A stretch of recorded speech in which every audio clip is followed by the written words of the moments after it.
He's All That recently came out on Netflix featuring everyone's favourite dancer, knockoff Jughead, the guy that takes his shirt off all the time. Why'd you just take off your shirt?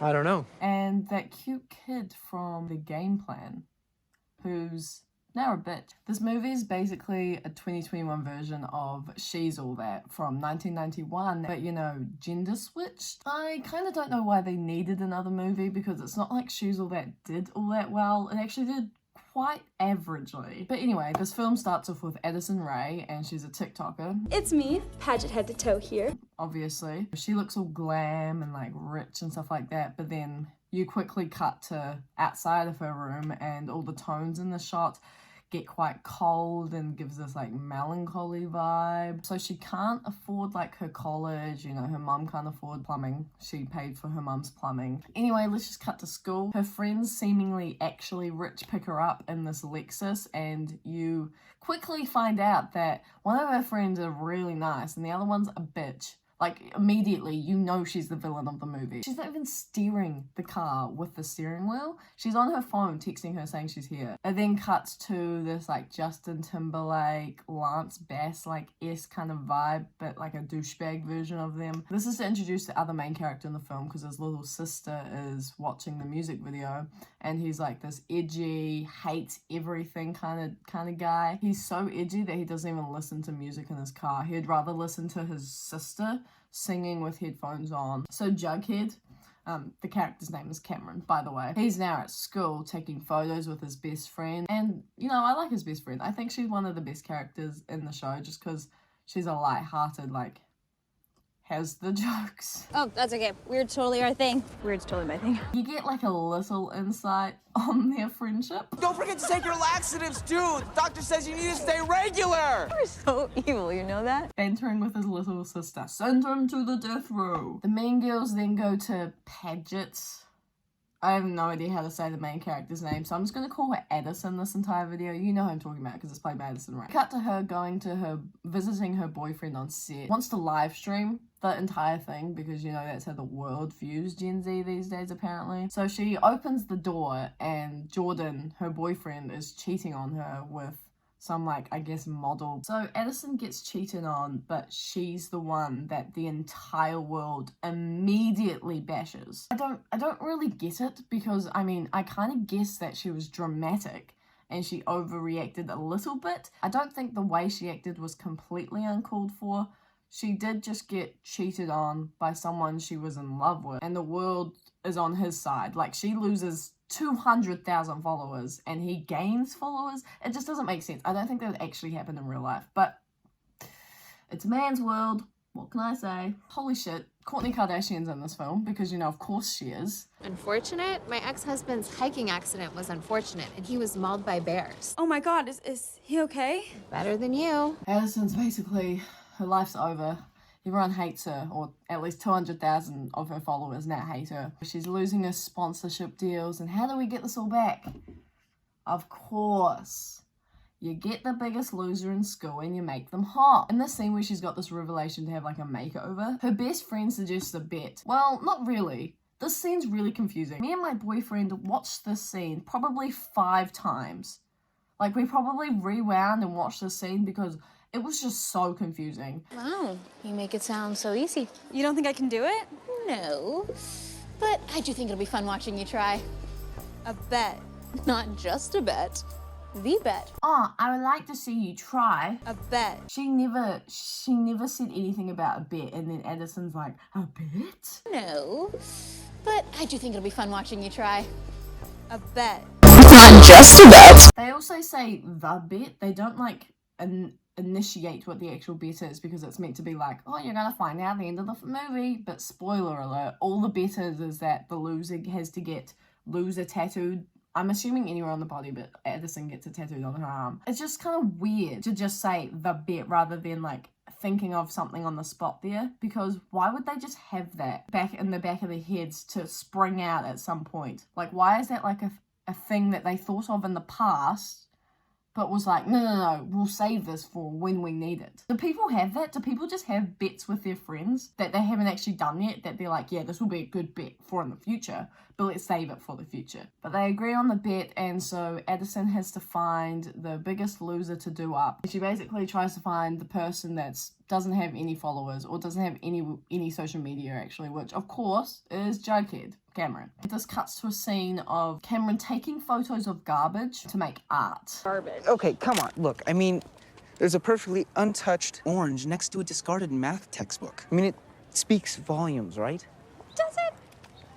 He's taking a photo of an orange next to a maths textbook and is going art. Addison then happens to be right where Cameron is going to park. She's just waiting for him. He gets out of the car and he's like, what the fuck? And she's like, come to the car wash. And he's like, no. And then his sister's like, what the hell? His sister's like, oh my god, I love you, Addison Rae on TikTok. Your dance TikToks are so good. And so they start talking, and they thought this would be a good moment to slip in a KKK joke, because I don't think I've ever seen anyone actually joke about KKK. No, but these writers did.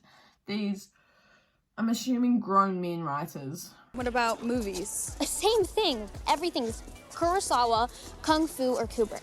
Oh my, that is a lot of K's. So Addison finds out that Cameron's a horse girl. Horses. I'm sorry? He loves horses. He works every day before school at Will Rogers Park. So, like a cowboy, huh? No, more like a horse girl. He kind of cried when he found out unicorns weren't real. Addison appears at Cameron's stables and they very quickly bond. Like, quite quickly. After he instantly shut her off, he quickly, like, finds out that he actually probably kind of likes her, because, you know, this is an hour and a half film. You gotta pace things up, get the story going. We gotta get to the makeover part quickly so we can then find out about the bet. I want to know what the fucking bet is. Tell me what the bet is. Cut to the next day at school. Cameron's walking with his best friend. Addison comes up to them the next day at school and just like says this. I just want to say thank you for this morning. My butt is so sore. I could barely walk. Things got messy. Context, please? I gave her a writing lesson. I bet you did. Horse riding. What? This isn't Addison Rae film. She's like 20, 22, something like that. Her targeted audience definitely is like young, 12, 13, 14, 15-ish, like definitely under 16-year-old females. And this is written by a 50-year-old man. It's not even a subtle joke. It's just full on sex. Anyway, Addison just comes up and is like, come to this party.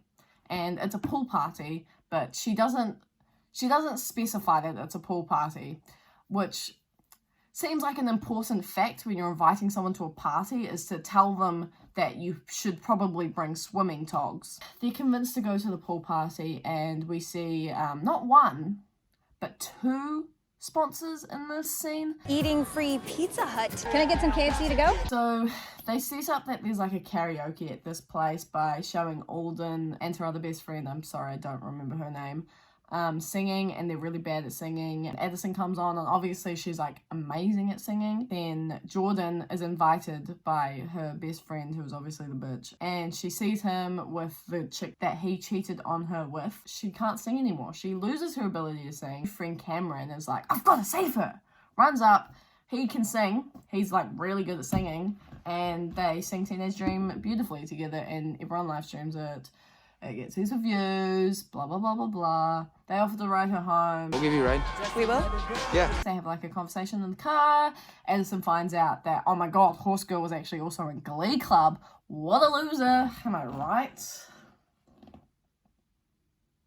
They drop Addison off, and Addison secretly puts her wallet in the side of Cameron's car door. You obviously go back to Cameron's house, and Cameron's sitting with his sister. And like, side note, the juice in this scene looks so good. We're robbed because she doesn't drink the juice. Addison and Cameron end up having another riding lesson, and I can't talk too much garbage on this scene or on the next two scenes of him riding the horse and them in the train station, just because it is like kind of a sad scene. Like, he opens up a lot about how his mother had died in a plane accident, and his father, you know, lives in Sweden after their parents divorced. So he lives with his grandma and his sister, and, you know, he kind of turned edgy after his mum died. Like, that's kind of why he, like, shut off. There are a couple things I'll say. First, he literally just calls her dumb. In this part, he calls her dumb. You know, no one would have ever heard of Deanne Arbus or Ansel Adams if they'd just hid in their darkroom all day. What? I just can't believe you actually know those names. He just literally calls her dumb. And she's like, They also have this line. You show me yours and I'll show you mine. The way Addison says it has like kind of like hints of sexual innuendo. But then they go to the train station, right? And you find out that Cameron doesn't give a shit about how much film rolls cost. He just like is like he takes 3 photos of this old man walking, 2 of them which are crap, and 1 of them which is like kind of cool. But they're kind of only cool because they're black and white. I think that's the only reason they look cool. Makeover time! Addison takes Cameron, his best friend, and his little sister shopping. They get a really nice suit for Cameron and they're in the shop and they have these like really weird shots. Like they're all looking at the camera, but it's like at a weird like angle. She could be live the whole time, but why is she shooting from that angle? He comes out of the room after he's just got his haircut and he looks whiter. When I rewatched the film, I'm like, man, this guy looks dirty as fuck. Is that because he's a horse girl? Or does he just never shower? He gets this kind of gross haircut. Every time I look at him after the makeover scene, I'm like, man, he looks like that guy from Musical.ly that was really famous on Musical.ly but isn't really talked about anymore. So then, after his makeover, they go to Alden's birthday party. Don't ask me how old she's turning because they don't say. Man, so much happens at this birthday party. I'm just gonna like try and do a quick whip over. I just want to say everyone, literally there's not a single person that doesn't look good at this party. Everyone is dressed up top tier, like fancy as fuck. When I try to host like a themed party or go to a themed party with my friends, I'm really scraping the barrel of what I need to get. I wore goggles to be Christopher Lloyd's Doc Brown. But you know, I'm not being sponsored by TikTok, Pizza Hut and KFC. So now Jordan, he's just been dumped by Addison. Addison? Yeah, she's Addison. Addison. But he doesn't really care. He tries to get Addison back. He's like, haha, I still like you. She's not having any of it and she just like storms off. Oh man, you spilled my watermelon. It was the last one. Now all they have is mango. I hate mango. It's a terrible flavor. Mango's inherently better of a flavor than watermelon. Then, of course, as she storms off, his little sister's like, oh my god, what's wrong, Jordan? And he gets a bit too touchy with her. You don't see that on camera, thank God. Cameron is not happy that Jordan tried to do more than kiss his sister. So you know what this leads to? 2 men trying to prove their masculinity. And if you ever touch her again... What, you want to go? You want to go, man? Let's go. He fucking annihilates Jordan. Just before they storm out, Jordan picks up Cameron's camera and throws it into the pool. He runs after it, jumps in the pool, picks it up, and then storms off with that Addison, and he's mad at Addison. Asshole just hit on my sister and ruined my mother's camera. What would you like me to do? Since the fight was live streamed, when Cameron goes to school the next day, everyone's outside and like greeting him, fist bumping him. This random chick comes up to him. On Celeste, I just wanted to say that while I reject the whole idea of the prom court as an antiquated heteronormative construct, if I didn't, you'd totally have my vote. Your vote for what? Bro, I don't know who you are. I've never seen you before. You have not been written into this. It's such a weird, like, moment. The principal also pronounces Cameron's name wrong as if it wasn't a basic American white boy name. Cameroon Kueller for prom king? Cameroon Kueller? Tanya, is this a joke? It is so fitting that they would butcher your name. Fast forwarding a bit because it kind of just gets a little... Addison and Cameron make up quite quickly and almost make out in his dark room, but just before they do make out, Addison's like, I gotta go, and doesn't tell him the truth about the bet like she was about to. So of course he finds out in the most awful way possible. He finds out through Alden, just after she's been asked to prom by him. Alden, what are you doing? Alden is then shown that she's the villain, the actual villain, which no one saw that coming, did they? Yep, I know how to work a phone. Cameron refuses to go to prom, so Addison has to try and convince his little sister to convince him. This causes Cameron and his little sister to have like a really emotional scene, and also shows that his little sister is the best actor in this entire movie. Ever since you've been with Paget, okay, you've been back. You've been smiling again and you've been happy, and I just feel like the first time since we moved here. I believed these tears. It was kind of like a nice moment. I kind of like this moment, and I think if I wasn't watching this with my boyfriend, I probably would have actually unironically cried. Cameron's portrayed to be like a quite stubborn and edgy person that like doesn't really want to do anything with his life, but he's convinced really quickly by his sister to go to prom. It then cuts to Addison turning up to prom seemingly late, but there's like no one there. This is emptier than Alden's party, so she almost misses this dance off, I guess, this like dance thing it's just to showcase that Addison Rae can dance, but it's really not needed in the film. Like, it's not needed so much that even Shaggy thinks it's not needed in the film. Yeah, Shaggy from Scooby and the Doo, the actor that plays him, is in this film. We have some weird-ass traditions at this school. He's a great character as well. I love his character. He's just kind of like, what the fuck is going on? What is this film? Just want to slap his face. I'm kidding. I would never slap a student. Not till after they graduate. But he's not going to graduate, so it's fine. But this dance isn't too bad. It's kind of cringy, but, you know, they were pretty well coordinated. Why was this girl here?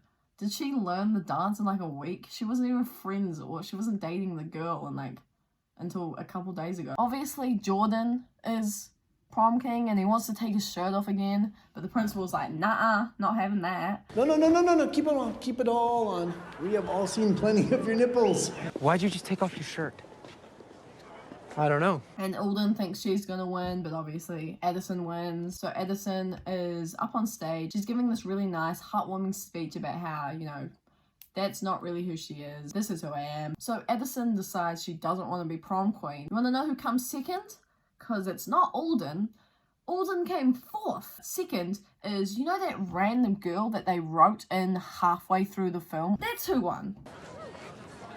They wrote in this character just to be prom queen. Addison decides she wants to go home early, but she gets a text from Cameron saying, I really liked your speech. He's obviously there on a horse. Because of course he's on a horse, because what looks cooler than a man with a shitty haircut riding on a horse? I think it is kind of funny though, because his car with like the horse trailer thing is on the other side. It's like behind Addison. He would have then had to get the horse out of the car, ride it all the way over there, wait for her to come out and stand in the right spot, and then ride to her dramatically. But you know, it gets the cool shots, so who cares, right? They kiss, and then everyone dances.